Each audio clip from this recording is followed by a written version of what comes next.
Hello, hello, everyone. Welcome back to the Battle Chads. I'm back here with my co-host Josh. Hello, everybody. And the man, the myth, the legend, Todd Anderson. Say hello. Hi, how's it going? Happy to be here. Welcome, and thank you for joining us on this special episode of Battle Chads, where we're going to be discussing mulligan decisions and how you really should tackle that. One of my favorite topics of conversation. Magic is an extremely difficult game, and mulligans are some of the most heated, debated topics. Absolutely. It's almost like a separate skill. Like your sideboard in actual playing the game of Magic, and then mulliganing. It's almost like it's different skills within inside the same game. So before we move on to that, Todd, how about you tell us a bit about yourself, or a lot about yourself? Because yeah, sure. I've big name in the old Magic world, aren't you? I call myself a semi-professional Magic player, but professional Magic player for over a decade. Played a lot of tournaments on the SCG Tour in the 2010s. Many of those trophies are from that series. I also wrote for their website for quite a long time, strategy articles, things of that nature. I did the Versus series and Versus Live with co-hosts like Ross Merriam, Brad Nelson, Jerry Thompson, Tom the Boss Ross. And today I write strategy content for my Patreon and occasionally stream. And I work with Apex Gaming out of Caldwell, Ohio, to put on the Apex Invitational Series. And I do broadcasting, I do coaching. Very interested in the game of Magic the Gathering and the strategy behind it, as well as the community. So a little bit busy then. Well, I didn't do that much today, but this is part of that.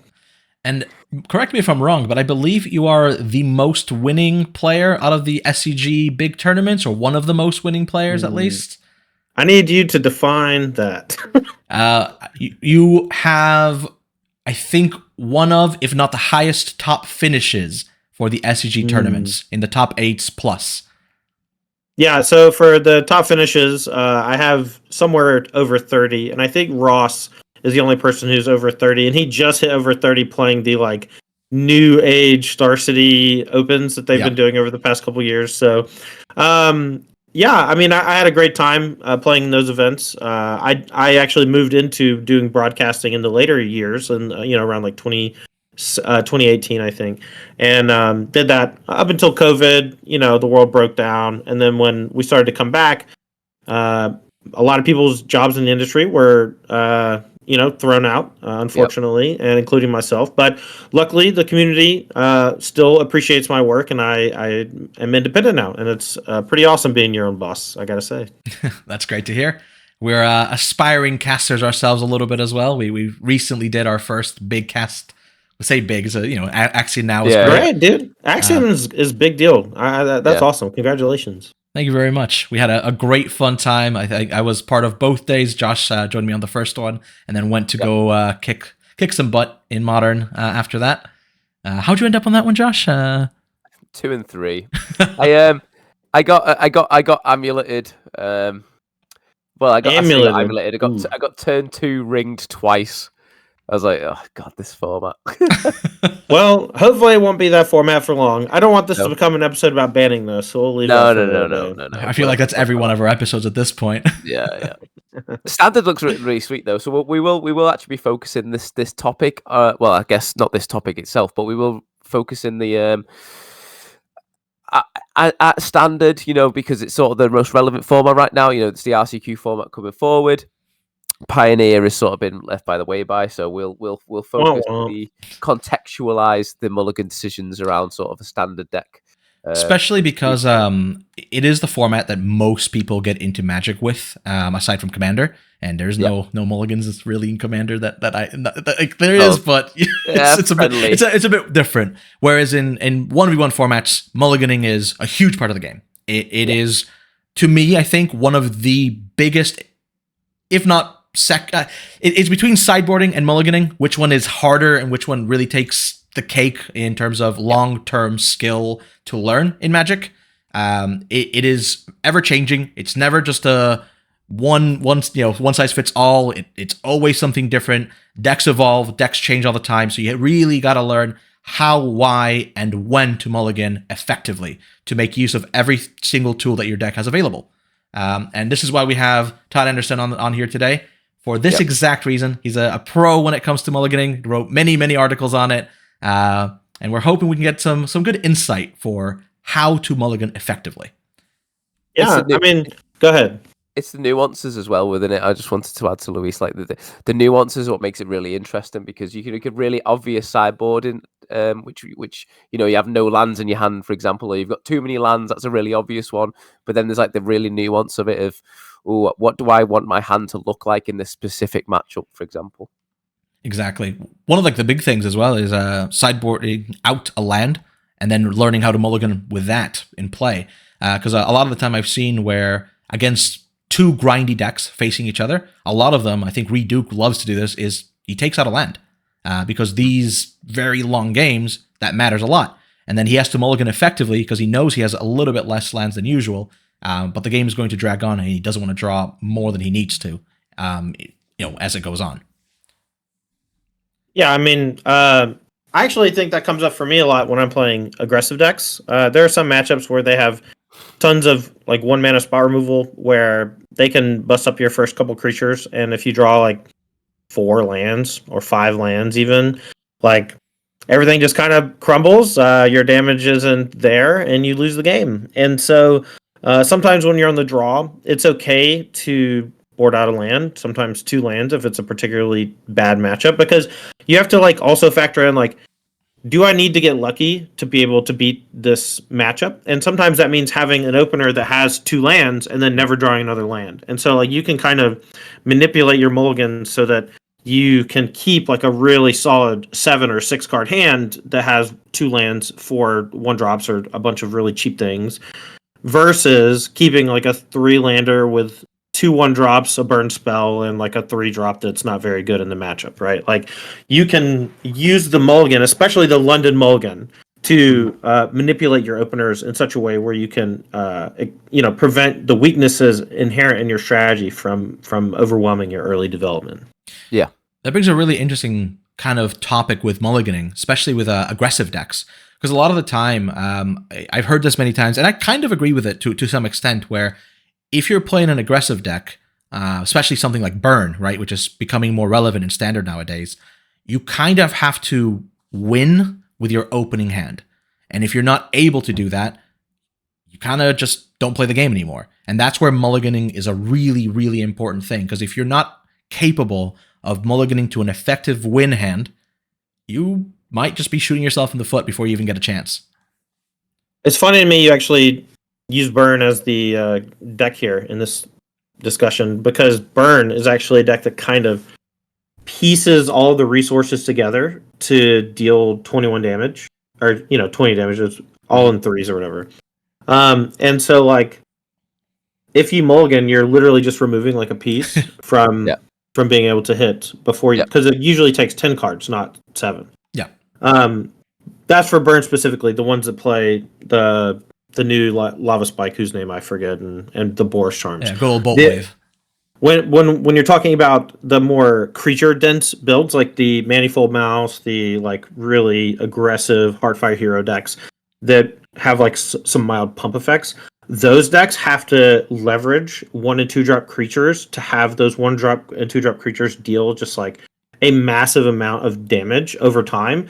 Each one that you play makes the first one better, because your opponent needs to essentially keep up with you by trading on the same turns, or else they fall behind, and each creature you play after that starts compounding the damage. And when they fail to contain all of it, they die very quickly. And so when you mulligan with that deck, it's much better to have 2 lands, 3 1-drops, and a 5-card hand than it is to have 5 lands and 2 cards that aren't very good. Makes a whole lot of sense. I guess that's just the way the deck sort of operates, isn't it? Because as you were saying, traditional Burn where you just flinging spells into your opponent's face. Once that spell's gone, that spell is gone. It is better to have a 2 toughness or 2 attack creature over 3 or 4 turns, dealing 6 to 8 damage, because that's where the deck wins, through that damage, through the permanents being on the battlefield, through the the game being prolonged that way. And in that instance, like you said, mulligan to 5 and keeping the strong 2 land hand and 3 creatures or whatever is sort of identifying what the deck is trying to do, identifying the strategy, and then mulliganing to that in the nuance that we were alluding to before. Yeah, and I think another great example is like a Tron deck, for example. When the London Mulligan was first come into being, the Tron decks essentially were able to abuse it to mulligan to 3. Yeah. To just because they got to see 7 cards for each mulligan. When they go to 3, they get to keep Tron in some form or fashion. And if they have Tron, every other card in their deck is turned on, and all of their other lands are extremely good. Yeah. And so, much like other combo decks that can mulligan low to find a very specific 2-card interaction, the Tron decks were able to leverage it in such a way to just like completely reshape how the mulligans like work. Like the older versions, when you would mulligan, you would just immediately be down a card and you'd get to scry 1. And so like the mulligans were insanely punishing, but now they're like very forgiving, especially in decks that have extremely powerful 2 and 3 card combinations that are like very cheap or free with the lands. And there's a lot of natural exploitation in deck building that you can do. It's a very, very, very interesting thing to take into account with everything, because a lot of the time people love to say, "Oh, my deck mulligans really well. My deck mulligans really well," when a lot of the time they don't. Combo decks and Tron, decks like Tron, those decks mulligan quite effectively. But a lot of the mid-range piles or the more control-y piles, they can have a bit of a tough time if you're not careful with how and why you're mulliganing. A lot of people go, "Oh, this only has 2 lands on my control deck, mulligan right away." That's not always the right thing to do, especially depending what you're facing, what you're expecting the outlook of the game to look like, and it's those kind of choices we really want to discuss. So one of the things I'm going to be bringing up in just a second for everyone who's also watching along with listening is we're going to be showing a few hands with a green-black mid-range deck. It's going to have the full 75 cards in the main board right now just for effective mulligan decision, and we'll be able to show why, how, and exactly what kind of hands we're looking to keep against certain matchups and how it works. It's not a specific to green-black mid-range kind of thing, but it's just one of the best ways to show you how hands should operate, why you should think about mulliganing a hand, and maybe why you should keep a risky hand or not. And this is exactly what we're going to be bringing you very, very soon. So give us a moment, and we'll give that a show for all of you. Before I will say that because we are a podcast, we will name the cards as we see them. But before we move on to that, should we talk about the differences between open deck list and closed deck list tournaments and the implications that might have with mulligan decisions? Absolutely. So obviously your closed deck list tournaments is obviously we sit down with your opponent, you have no idea what they're against. You just waiting to draw your cards and see what they play. Those sort of situations you want to be keeping generically good mulligans. So I like to say if I've got a good hand, this is good. This is generically good cards. It's got 2 to 3 lands. It's got a bit of interaction. It's got a threat. It's got a win condition or whatever. The generically good hands.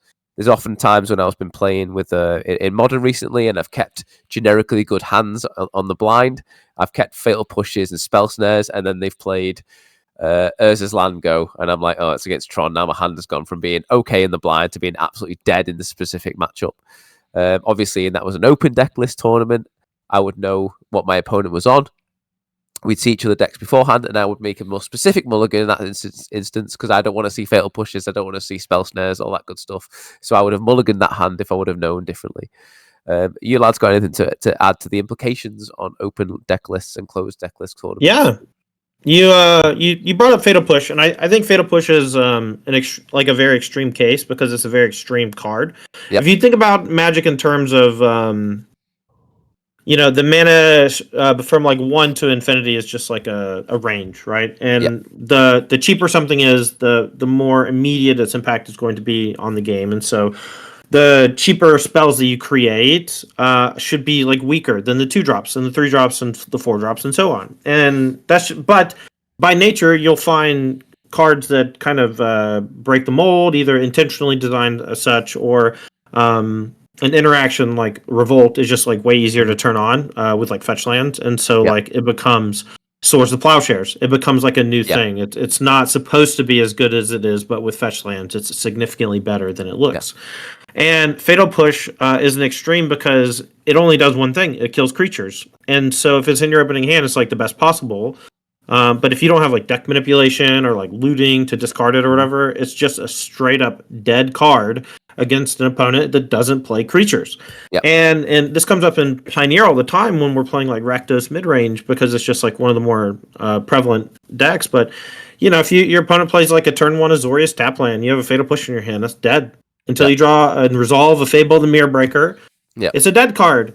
And that sucks. That's a horrible feeling. And in open deckless tournaments, you just get to mulligan if it's 2 removal spells in your opening hand. And instead of just having a dead game. And so I love open deckless tournaments. I've only gotten to play a handful of the regional championships here in the United States. And it has been a delight to open up and see, oh, they have creatures in their deck. Okay, my Fatal Pushes will be good, or what have you. It's really great, too, for just, like, knowing what kind of sideboard cards they're going to have against you, figuring out their plan at the same time that, you know, you're figuring out their plan and vice versa. So there's tons of implications. I would love to get deeper into them, but I'm going to let one of you talk because I talked for too long. No, I absolutely agree with you. I love open deckless tournaments. I think they are wildly better than closed deckless tournaments. Obviously, I understand on things like Magic Online or Arena, you know, they're too quick paced, and you're against a random bunch of people. You don't have time to go, oh, here's 2-3 minutes, go look at your opponent's deck list. No, no one really cares for that. But but if I sign up on Melee, it's like, oh, they just have to flip a button, and then I get to see their deck list. Exactly. So, like, why not just have that be every tournament? That's what I've been hoping for and saying for years. Just please make them all open deck lists. Yeah, even things like RCQs. I'd love to have it on RCQs. They're not as big, but I think it's relevant. It's quite a good skill to hone, especially because you know that the bigger tournaments are usually open deck list, or they have been more prevalent in open deck list. So why not practice that now? Why play on this random coin flip blind draw? It also completely prevents scouting, which we didn't talk too much about yet, but scouting is like a weird thing in Magic that people have been afraid of for a long time, and does kind of happen, you know. But this open deck list just prevents all those shenanigans. It allows you to just have a broadcast that has everyone's deck list on it, and no one cares because it's all open deck list. And if this was the culture, if the culture was just open deck list forever, I think that we would be better off competitively. Specifically in paper. I think just in paper, it's like, hey, I would like for both players to just show each other their decks. I think that would be cool like that. You know, it removes a lot of the feels bad, right? So, because we spoke before the actual cast that we're doing now, a little bit about scouting. And scouting, whether you like it or not, is wildly done. It's always going to be done, because why would you not try and get a competitive edge that is completely within the rules of Magic? You know, that everyone else is going to do against you. I'm watching this guy play. What do you want from me? I'm just watching this dude play his match. Exactly. So there's no reason to get mad at it, because it's going to happen. It's just part of the game, you know, like it or not. However, open deck list completely removes that. It makes it okay. It makes it everyone has that edge. You don't have to, you know, sweat around, go look at everyone's deck and figure out who you're going to face next. None of that. It's just these days, every store just has like a Twitch broadcast for their RCQ or whatever, and so like every store should just have open deck lists. Just turn it on, flip the switch. I'm gonna put my opinion on this because go ahead, Mister. I gotta keep my sideboard secret. I gotta keep my. Don't look at my deck, please. So I quite like the one-off spices every now and again, and I like the little spicy here and there. And I think that to me, the true essence of Magic is like, oh, what's my opponent going to play, or I'm going to get them with this card my little spicy tech that I brought in. And I think we're open deck lists sort of negate that sort of essence of the game. But I do agree, like it does get rid of all the feel bad of the scouting, and it does give you actual games. For example, the example I used before with the Tron game, if I was open deck list, then I would have been able to mulligan that, and I probably would have had a chance of beating him game one. But with that keep, it was just a no game for no reason. So I can see both. Two things. First thing, as the player with Fatal Push, would you show your fun techie card to your opponent? Haha, my techie card that's cool. So that you could know that they're on Tron? Of course you would. You're a competitive player. You want to have that. You want to have more information, and it behooves you to have more information. And this is a skill game. So the more information there is, the better. 2, I don't know if you know this, but I spend so much time just looking at deck lists. MTG Goldfish has so much data to look through. The kid from Montreal, he's playing the extra Prismari Command in his a Phoenix deck, or this dude from New York who won a SCG Open back in the day. His new take is he's playing a 4 main deck Glissa where everyone was only playing 2 before, and it's just kicking everyone's butt. And that's the type of thing that I see all the time. And so your ideas are not original. You are not special. You are not super intelligent. You are not smarter than us. We are the internet. Let's do open deck lists. I think Josh just loves when his opponent plays his random one of secret Krabby Patty formula, and it just gets him. And it's those moments that Josh lives for. So I think that's why Battle Bus. He likes hitting him with his Battle Bus. My one of Battle Bus and Recto Smid. My one of Archmage's charms steals their 1-drop. Yeah, it's I guess it gets to the point now where I saw a tweet the other day where it was like the top 10 cards played in Modern was basically the deck list for Boros Energy. So it gets to the point now where there's so many decks out there, and people can just peruse the deck list on MTG Goldfish or MTG Top 8 or whatever, that you could probably reveal Gigantha. The decks. There's so much information that already the companions exist. That's so much of an information leak already. Just open the deck lists. Yeah, exactly. It's like you just want to get someone with Phyrexian Crusader again. You were so excited when you had that. I love that. I was man. Get him. But I think, yes, there's some downside to open deck lists that can suck a little bit here and there, but the overall downside of these random coin flip closed deck list is considerably worse. That's my opinion on it. It removes a lot of this non-skill, just unlucky rubber ducky. I kept a hand that usually is good, but my opponent was on a deck that it's bad against. I faced that so much when I was at RC Lille playing my ninjas deck, which is generally pretty good, and I didn't care if people knew my deck list because my deck plays really well whether they know me or not. And knowing whether I could keep Fatal Pushes or whether Fatal Pushes were completely dead helped so much. There's a lot of decks like the Zur Enchanter deck. I don't want to keep Fatal Push against that. It is so abysmal when you have a hand of 2-3 Fatal Pushes and they're just playing enchantments. You look there you sit there like an idiot, and it feels horrible. So being able to make those changes really, really helps. And it also removes a little bit of some people don't have the best memory in the world. So forcing them to just memorize everything, whether you want to call that a skill or not, I think it's probably better for the mass of people that they don't have to memorize every single card that exists in the entirety of Magic. Great if you can do it. I love to do it, but I don't like punishing people who can't. And I think that's a overall good thing for an open deck list as well. Yeah. Yeah, just add 3 minutes to the round clock. Start at 53 minutes and say you have 3 minutes to look at your opponent's deck list. Y'all can start whenever, Easy. Just easy fix. Makes Nice my and life easy. so much easier. Makes doing coverage so much easier. It's great. Please don't remind me of that. We were having such a hard time finding deck lists for the Axion tournament. Oh yeah. I had no idea what's going on. I think just because your point before where most people know what decks look like now, especially meta decks, we sort of use that information. I think I was just looking at generic decks online for Boros Energy or wherever or the Rock deck, what Will was playing or whatever, and just looked at the generic lists to see they could play this or play that or whatever, and lo and behold, they were plus playing those cards. So yeah, I think open deck list probably is just the way forward for any major competitive event. Yeah, I think it's for the best. And that brings us, I think, to our next step. So give us a moment, guys, and we'll bring you the mulligan decisions of... First, we'll start with Green Black Rock, and maybe we'll move on to a few other decks and take a look how everything works. Be right back. Welcome back, everybody. Now, we're going to be talking about some quick-fire mulligan decisions here. We have 3 decks to introduce for yourselves. Green Black Midrange, Zur Domain, and Mono Red. 3 different archetypes, 3 very effective ways to look at mulliganing, why you're keeping, why you're not keeping, hows and whats. This is exactly what we're going to be showing you in this segment here. What we're going to do now is Josh and Todd are going to be speaking about if they're going to keep a hand or not, and if there's any disagreement, we'll discuss as to what's going on, or if it's a closed hand, we'll also discuss exactly why we think this is or isn't a mulligan. You guys ready to go on that one? Yeah, let's go. Let's go. Fire it off. So here's the first hand. A very interesting hand. You have a Restless Cottage, a Swamp, a Forest, a Go for the Throat, Shieldred the Apocalypse, Unholy Annex, and a Glissa Sunslayer. Todd, what are you thinking?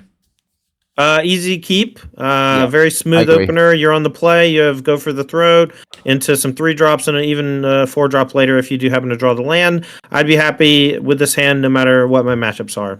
This deck is a real deck. You know why it's a real deck, Luis? Why is that? Because it's got curves.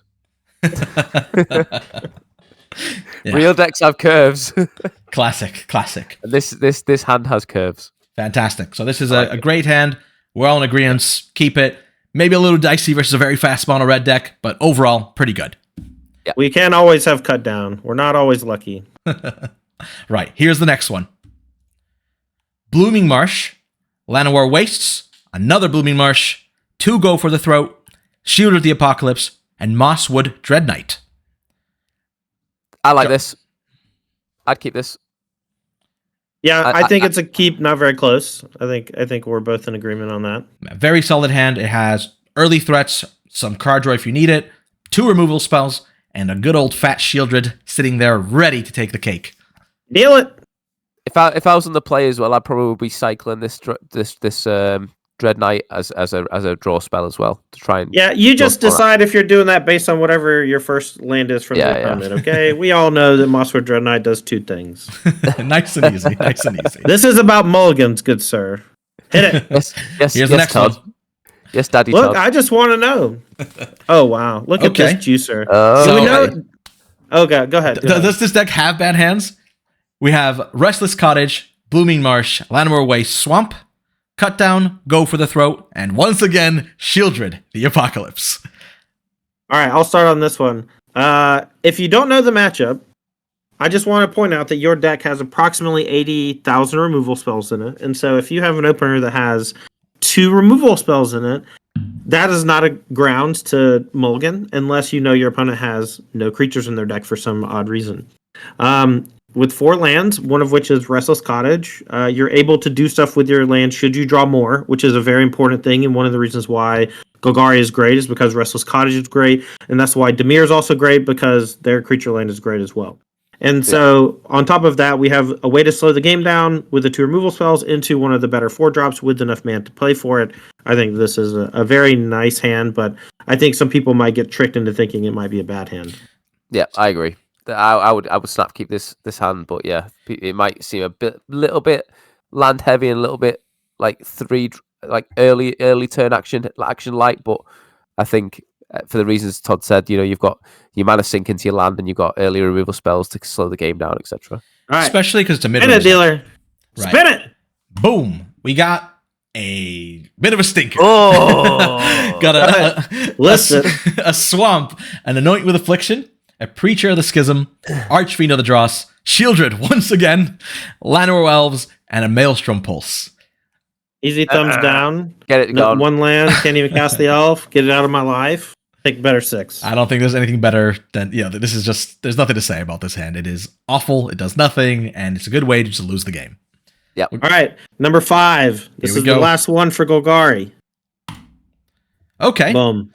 An interesting hand. hand. Interesting. This is interesting. So we got Soulstone Sanctuary, Llanowar Wastes, Anoint with Affliction, Unholy Annex, 2 Llanowar Elves, and a Maelstrom Pulse. What are our thoughts? Can I just say, if we're on the play here, this is a turn 2 Annex. You can say that. That is a thing that does happen when you have turn 1 Llanowar Elves a bunch. It's great. It is, but it is great. You're right. It's a great feeling. Yeah. So my vote is keep. I think that this is a fairly good hand. The Llanowar Waste dealing you some damage is tough. If your Llanowar Elves dies, your hand's a bit worse. But overall, you just kind of want to draw 1 land, and if you do, then you get to leverage the Annex, and you have 2 ways to slow the game down with Anoint. And if your opponent is not playing interaction, then your Llanowar Elves should steamroll your opponent thanks to the turn 2 annex. Very interesting. Yeah. I think against most decks you're keeping this, right? What if you're against mono red? Would you keep this kind of hand? Got 2 removal spells and 2 elves. I don't know. Yeah, sure. Yeah. I think at that point, maybe Unholy Annex just becomes a ritual chamber, Fair enough. Even with the very painful land, I think it's still a risk you have to take, and I'm overall happy to keep it. Yeah, 100%, yeah. All right. Let's move on to a different deck. This Golgari deck bores me. Rightio. So now let's take a look at our new best friend, Zur Domain. Zur. Rightio. Here we are. So this is Zur Domain. Much more varied deck in what you can keep because of the amount of tap lands. So let's take a look at what everyone thinks. Here's our opening hand. Let's for the sake of this, say you're on the play. What are we doing? So you've got no action till turn 3 here, have you? Unless you draw a untapped land. A bit of a risky. Is that a question? I thought we were playing a game. Let's play the game. What are you doing, Josh? Keep or mull? Honestly, if I don't know the matchup, I'm going to keep this. Okay. I also keep, but it's interesting, and I think that many of the mulligans with this deck are going to be interesting. Yeah. On the play, I think this Shadowy Backstreet as your first land allows you the potential to get lost onto if you happen to draw an untapped land. It also lets you dig for maybe an untapped green source, so you can Beanstalk on turn 2 depending on the matchup. This hand is indicative of many of the draws of this deck, and it makes my stomach churn thinking about playing this deck because so many of it has 9 tap lands or something, just 9 surveil lands because they turn on all the verges. And oh man, trying to play this deck sometimes 3rd or 4th land enters tapped and you just want to throw up. Absolutely. If I'm playing that tap land and I'm surveilling, if it isn't a land on top, I'm just probably binning it no matter what it is. Agreed. Right. And are you both starting with Shadowy Backstreet or Hedge Maze first though? What's your risk? I don't know. It depends. Because do you want to get a beans out first, or do you want to get you're on the play? You don't know what your opponent's on. If I'm on the play, then it's Hedge Maze, so I can try to play Beanstalk on 2. Yeah. And if it's on the draw, I would decide based on what they do on turn 1. But casting the removal spell is way more important when you're on the draw. And just because the deviant in me has to, let's find out what it would have been. Oh, perfect land. Perfect. Chef's kiss. We don't play 1-drops. We can play tap land. Nice and easy. Right. Here we go. Here's the next hand. Okay. We have Shadowy Backstreet, Hedge Maze, Forest, Sunfall, Up the Beanstalk, Zur, Eternal Schemer, ×2. Okay. What are we doing? All right. Before I decide, I need to verbalize my thought process, because my thought process is this: I've got 2 surveils in this hand, as it is, and a cantrip. The problem is that my bigger drops are 5. How much? Sunfall's 5 mana. Yeah. And then my Zurs that don't really do anything right now. So I have ways of cantripping into stuff. I think this is a keep.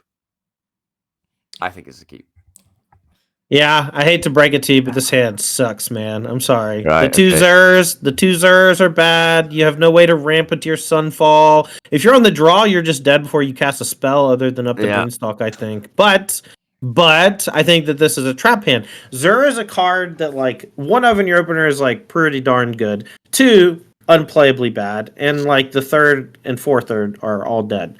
But it's not easy to cast, and you have to think of it more as a 5-drop than a 3-drop, because you always cast it and activate it in the same turn so that you get that big shift in a Leyline Binding hit or whatever.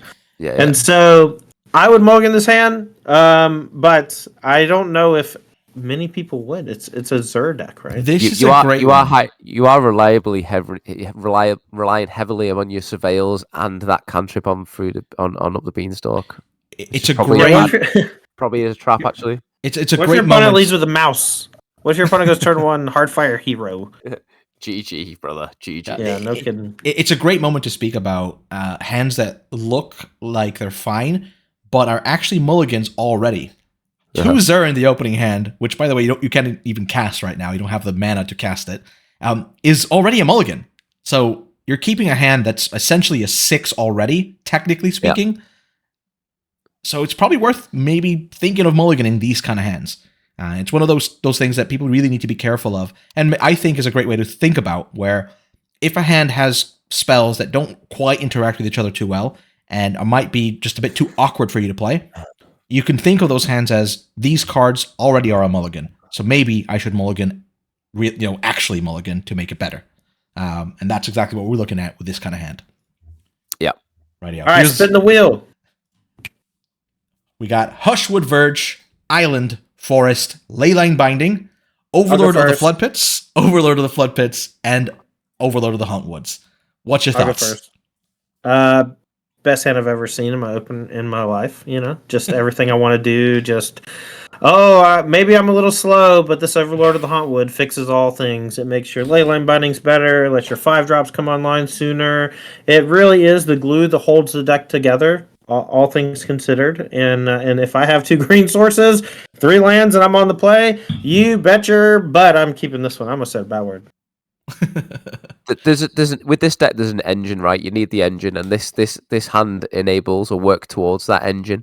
Sure, you're probably not going to be doing anything for the early turns. You're not going to get a turn 2 ley line, but you're probably not going to get that in standard now anyway. But yeah, you get to turn 3, you play your Green Overlord, and then you've got your ley line and everything. Here's a quick wrench. You're against a black-based deck that plays Bat. Deep Cavern Bat. Are you afraid of keeping a hand like this with that card? Yes, of course your deck is afraid of Deep Cavern Bat. You're a big, stupid control deck. You're always afraid of Deep Cavern Bat. You can't be scared all the time. When you mulligan, you just gotta hope. This is going to sound corny, but I just want y'all to know that when I was a kid, Yu-Gi-Oh! Came on TV, and every week he would say, believe in the heart of the cards. And sometimes that means just hoping for the best, but most of the time it means just playing without fear. You have built your deck, you have, brought your deck to this tournament, you have booked your hotel room, and now you're ready to play in this 9-round event or whatever. And if your opponent has Deep Cavern Bat on turn 2, your hand falls apart. Do you mulligan? No, you have Overlord. Your deck is an Overlord deck.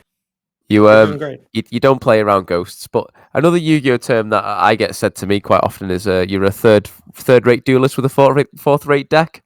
So that's a pretty good burn, honestly, though, if you think about it. You heard it here first. Todd is a beaniever. He loves to beanieve in his deck. A little bean joke there for you guys. Right. Here is the next one.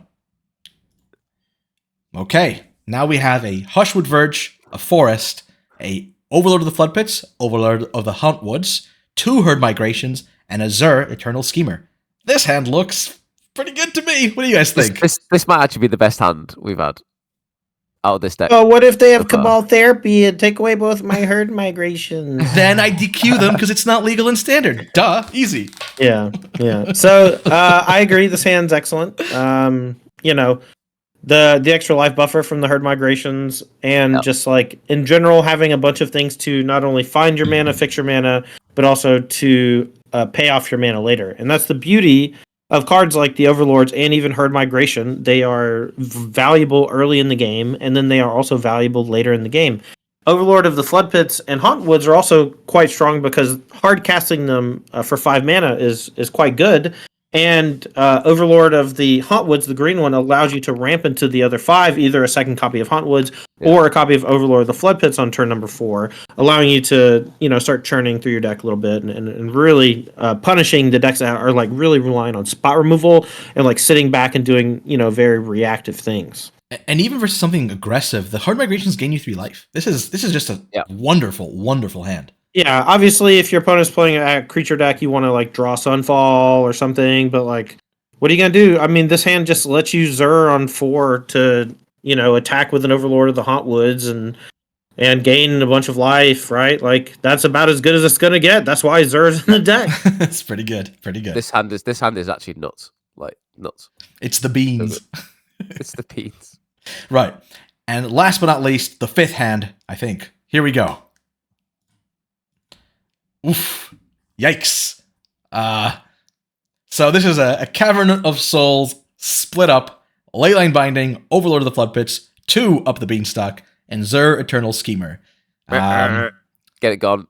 See you This later. is, yep. Yeah, Unplayable. the 5th one. Look, some hands are bad. Okay, that's why we have the mulligan button, and this is mulligan. Get it away. No explanation needed. Boom. See? What? A little better. Right. So this is our 3rd deck coming up. We're going to have Mono Red, an aggressive deck, which I think has one of the hardest kind of mulligan decisions, generally speaking. I think aggro decks are quite a bit tougher than some of the other choices we have on here. Because you have to do so much more with the opening hand. I do think aggro decks get like this rep of being like easy to play and, you know, dribble on your keyboard and win games of Magic, etc. But I genuinely think there's good nuances in aggro decks, specifically really aggressive red aggro decks that really separate really good players from sort of average players. Right, here we go. Here's the first hand. Boom. We have 2 mountains. You're going to hear me say that a lot. A Hired Claw, 2 Heartfire Heroes, a Monastery Swiftspear, and an Ember Heart Challenger. What are your thoughts? I see Todd's cat joins us because he saw all the mice. I'm keeping this hand. We spoke about before about the way the red decks now want to, instead of being, you know, spells to the face, you want to have permanents on the board to do incremental damage and recursive damage. This does exactly that. What are you starting with?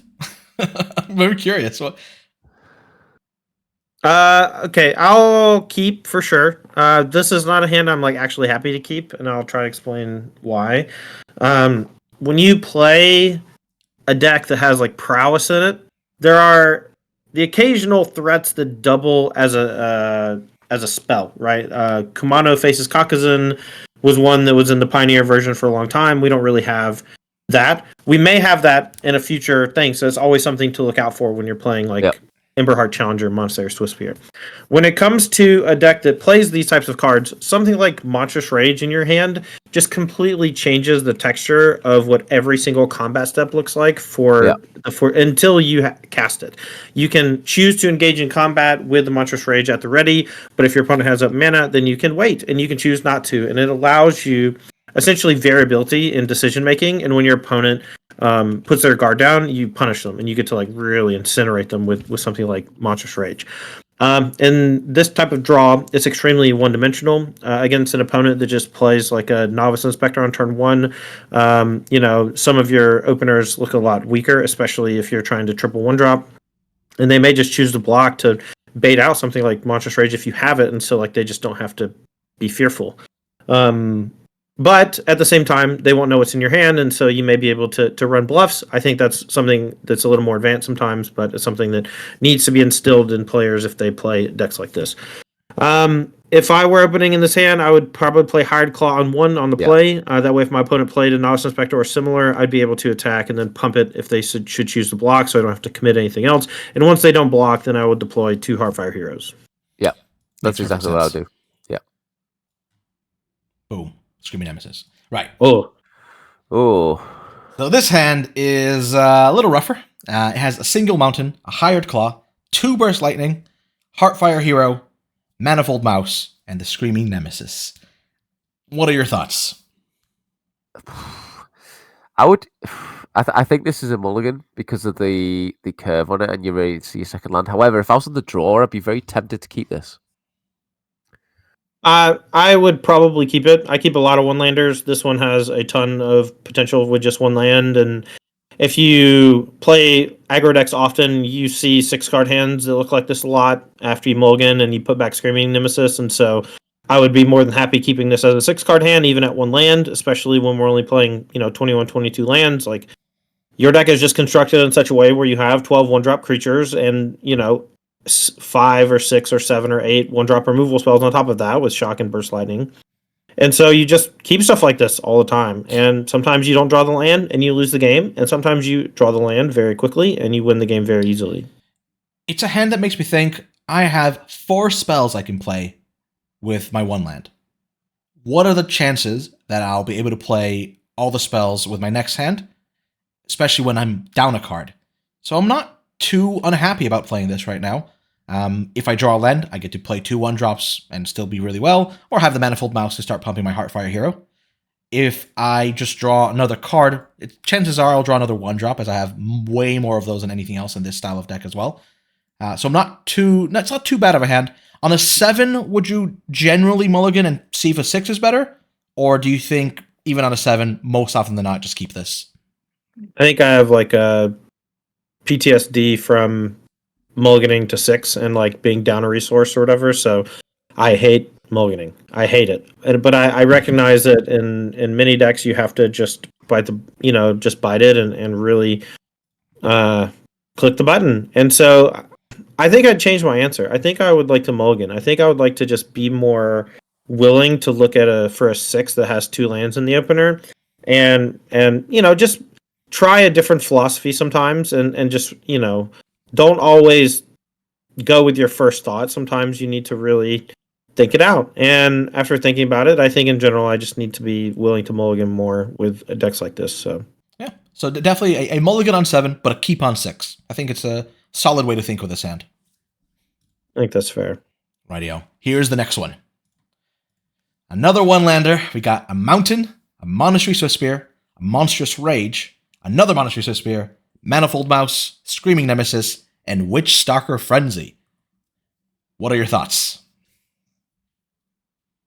Well, I think this one's actually worse than the last hand, and I think that part of the reason why is because your prowess buffs are not permanent, and so the Emberheart Challenger, or not the Heartfire Hero and Hired Claw, when they start pumping early, they allow you to use your mana in ways that is permanent buff and permanent damage stacking over time. The Swiftspears are much better when you have a curve out that has 2 or 3 lands, so you can cast every single spell in your first 3 turns. And unless you draw a land, that's just not going to happen in this. And if you don't draw 2 lands, it's definitely not going to happen. And so I think I would mulligan this on 6 or I would mulligan this on 7 for sure. And I would probably still keep it on 6. Absolutely.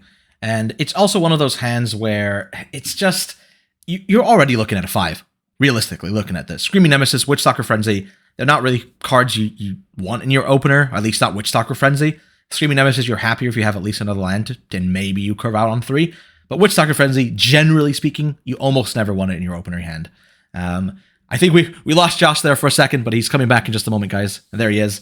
What are your thoughts? Anything to add on that one, Josh? Anything you think about this hand, or is it just send it? This one, let's have a look.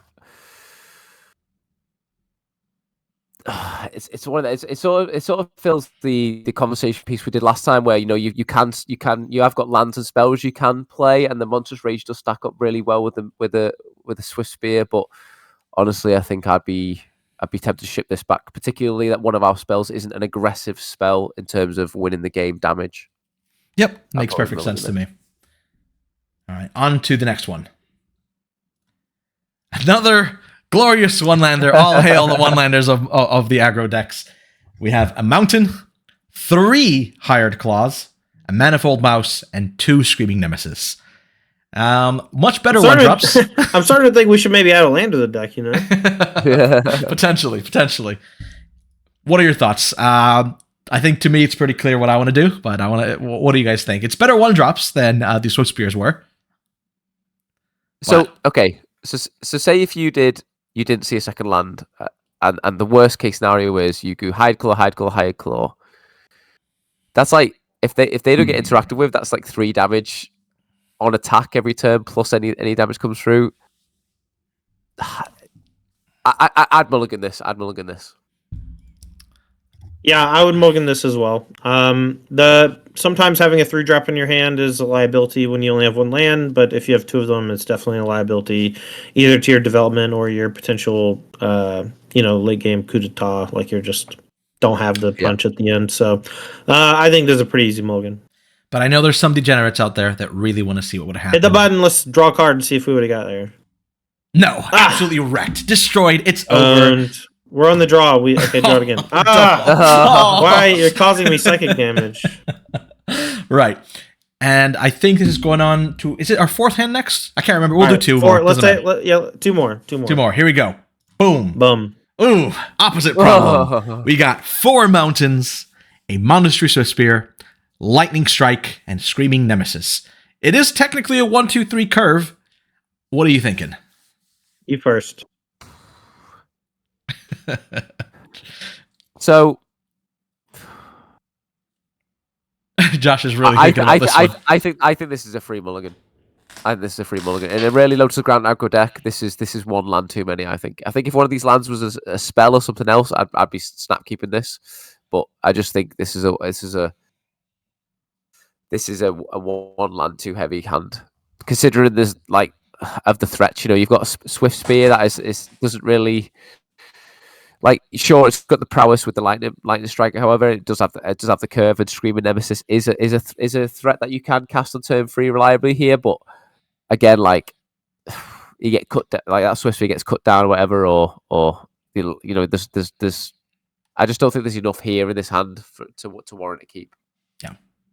I am in agreement, but I think that this is one of those hands that many people will keep and lose the game, and they will wonder why they lost. If you said I kept this hand, I would say I'm not sure I would keep this hand, but I would not say I would definitely mulligan. And I think the reason is if you're on the play, just the power of the 1-2-3 curve where you're interactive on 2, or you're just, I don't know, I wouldn't like throw it at face if your opponent does nothing, but it's like you have something to do with 1 mana, 2 mana, and 3 mana as the game progresses, and you can often just keep hands in Magic where like you just hope you get bailed out off the top of your deck, and in red decks, it's like bungee jumping. Like you just have to hope the cord holds or whatever, and you like get what you need before your opponent catches up.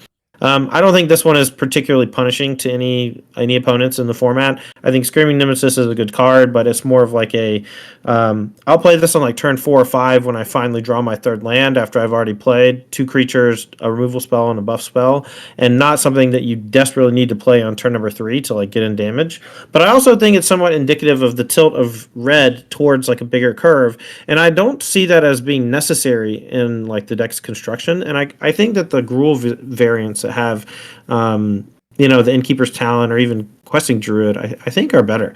I think just leaning lower curve with cards that have variability is much stronger. And Screaming Nemesis, obviously incredible against the other aggressive decks and against some of the white decks because of its triggered ability. But I think this is a mulligan, and I'm sad about it. So. And absolutely, I think it's a mulligan. I hate keeping 4 land hands with aggro, generally speaking. It's like you're just going to draw a land, and then you're going to not want to play Magic anymore. Hey, that's a way better 2-drop. All right, so keepers are getting paid. And last but not least, our 5th hand coming up. Here we go. Okay, this is a very interesting hand because it doesn't have the 1-drop creature. So it's double Mountain, double Burst Lightning, Manifold Mouse, Lightning Strike, Screaming Nemesis. Very burn-heavy hand. Yeah, I'm not into this one. Our deck has 12 1-drop creatures. These Burst Lightnings are, they're very similar to Fatal Push in nature. Shocks these days are not what they used to be, and Burst Lightning is good because early it can kill land or elves, and later it can go 4 to the face when you flood out.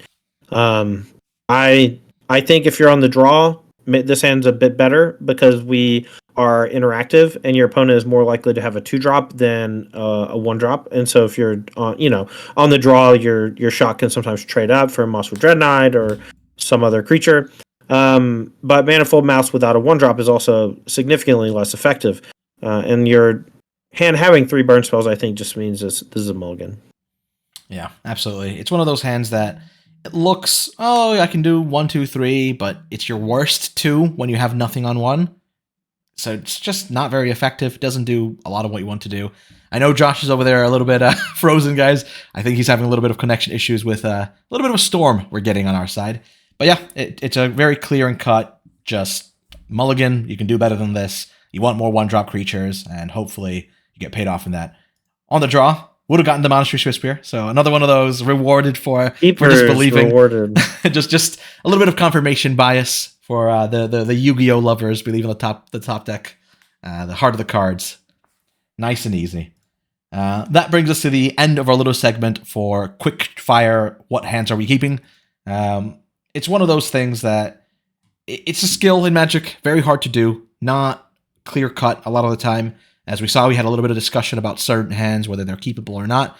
And it's showing with the red decks especially, there's just a lot more variance of what actually looks like a good hand and what is just honestly abysmal.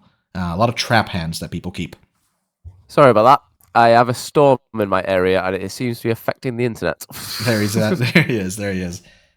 So that brings us to our little, end of the segment for this one. Let's swap back over to what we had going on a little earlier. Oh, so Josh, yes, that was our quick fire mulligan decision. What are we doing? What are we keeping? How are we keeping? What's going on? Do you know what? It's actually quite a good exercise, that, because not only does it give you sort of the opinions on, or not opinions, but the outlook on 3 different sort of decks with very distinctive game plans, but also like the discussion around how you would approach those mulligans, which I think is actually quite good, particularly if those practicing in a sort of team setting, to sit there with your team or competitive friends or whatever to try and approach ask the RCQ formats, for example, and be like, hey, would you keep this hand? This is the deck I'm trying to play. I'm just goldfishing some hands. Would you keep this? If so, why?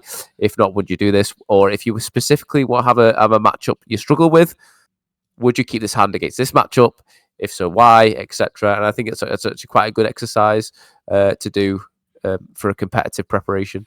Yeah, and obviously, guys, we couldn't go over every single deck that you're facing. It would be just too much, and what is roughly an hour episode. Well, that sounds like a pretty good YouTube series to me, if I'm being honest. So. It would be very, very interesting along a bunch of episodes. I'm more than happy to do that. Let us know, guys, if you would like to have a video like that. It sounds really fun to do. I'd be more than happy to as well. If you want to hear from us, I'm definitely stealing this idea, just so you know. No, that's perfectly fine.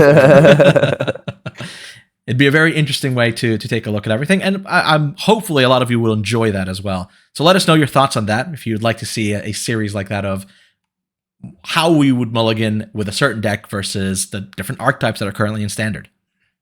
I think what we just need to do is just start doing recording our MTGO gameplay and just start posting that, which is probably something we need to be doing. It's just finding the time to do it. So Tom, what's next in the pipeline for you then, in terms of competition, in terms of Magic sort of, I guess, work or whatever? What's coming up? So we just closed the last tournament of the year for Apex Gaming. We did the Invitational at the beginning of November. I had a pretty soft November content-wise. Just spent a lot of time visiting family for the holidays and spending time with my wife, who's in her slower season as well. But we are about to both just hit the gas pedal again, coming up here real soon. I'm going to be heading to Atlanta next month for the Spotlight Series. I'm going to be playing in that and trying to win my fair share of the $75,000 that they have in prizes. Wow. I am going to be making various pieces of Magic content, Standard focused, for the next 3 months, I think, is going to be my plan. And until the RCQ season is over or someone gives me a reason to stop making Standard content. Because, hey, guess what? It's 3 out of the 4 RCQ seasons for 2025, and a lot of the cards are pretty fun. I don't know. I'm having a good time. It's a good format, yeah. We'll make sure we link your socials and stuff in the show notes for any appreciate it. Thank you. Could check you out as well. But yeah, it's a really interesting pod, and I do appreciate you coming on, by the way. No problem. It was a good time, and mulligans are particularly tough, in terms of like being. I don't know if you can really be right or wrong every time, like there's just so much nuance and there's so much that goes into making the decisions that you do in the games of Magic that I often like to think of things in terms of percentage chance to win. And so like you can make a decision at a certain time that you think gives you a certain percentage chance to win because any other decision is like worse. And so you can use that to kind of justify a lot of decisions that you make, especially bad ones. So it's like it's not really a guessing game. Like it's an inferred decisions based on previous outcomes, based on prior knowledge, and based on having as much information as you can. When you have perfect information, then it becomes right and wrong, right? But you often don't get that until you have a complete look at the picture. And often you need to run the iteration a million times or whatever. Yeah, your hypogeometric calculator. That kind of thing. Yeah. So you tell me the mulligan is right or wrong, and I'll say, well, maybe do it a couple million times and then get back to me. Exactly. Yeah. I feel so lonely over here. You guys, both of your pets joining you on the stream. Well, cat's I was afraid mine was about to hit the escape button and turn everything off. So, Mate, you can have mine if you want. He's all right. He's been all right Aw. today, to be fair, but he's being sweet now. yeah, he's being sweet now. My cat Not when never comes over here. Not when the postman comes, though. He doesn't like it when the postman comes. Yeah. Oh, have you seen this, Todd? Look at what the postman did. Sorry, what Josh's dog did to these poor cards. So I said, Oh no! Future Sight Tarmogoyf. Oh no, the star got A eaten. second Future Sight Tarmogoyf. Oh, right in the same spot? That's And a double whammy. A lovely Metamorphosis Fanatic. Oh wow, that's a new one. That's completely just destroyed. Yeah, I sent Luis some cards, and I was like, I just sent him those cards as well. They're sleeve playable. No, come on. No context. Here's just my chewed on Tarmogoyfs. It's sleeve playable, right, guys? Come on. Yeah. There was a time when that would have been absolutely turbo tragic if those. Oh yeah, you showed me that in 2009, and I'm crying. You know. Yeah. the dog's no longer there. He's gone. Yeah. He's on the mantelpiece, taxidermied up, aren't you? Yeah, you are. All right, I do any more mulligans for me? No, I'm happy, Luis. Have you got anything to add? No, I think this was a great one. I think we discussed a lot of the decision making, what we're doing, how it's happening. Good takes from Todd on everything going on, and good insight on why, how, and what's going on with different decks that makes you keep them or not. You know, some mulligans that definitely made me rethink my choices on why this hand might actually work out. Yeah, he definitely believes a little more on the top of his deck than I do, but maybe that's a good place to be in. Look, you can do a lot worse than believing in the heart of your cards, you know. Absolutely. Thank you, everyone, for joining us on this episode of Battle Chats. Don't forget to like, comment, subscribe. Tell your friends, tell your mom, tell everyone to come and join in on the fun and watching and listening to our podcast over here. We understand this is obviously a little more slanted towards people that are watching on YouTube because there's a little more visual aid going on. Tried our best at telling you what was happening for all the podcast Spotify listeners. But don't worry. We haven't forgotten about you. We'll do way more to come that probably is a little bit better for you guys as well. Thank you as well, Todd, for joining us on this episode. We appreciate it. You're a great person to have on this, and it was some good insight. Oh, that's kind of you. And make sure to follow me on all the socials. I'm Tandy. Tandy MTG. We'll make sure we link everything in the show notes so we can get a people can see all the exciting things you're up to. Yeah, you can follow me and you can see pictures of Jaeger. I post them all the time. Jaeger. That's a good name. And don't forget to watch some of Todd's older videos at this point, but they're fantastic. Versus Live. Versus Live. I love that. Amazing to see. Something that we're trying to see if we can make work on our end as well. Because it's Paper Magic is always fun to watch. And you get to see a lot of Todd's mulligan choices on there as well, which are really interesting. Chad Magic have got the studio, haven't they? Yeah, they do. Ooh. That's sick. Right. Thank you, everybody. Take care and have a lovely day. Bye.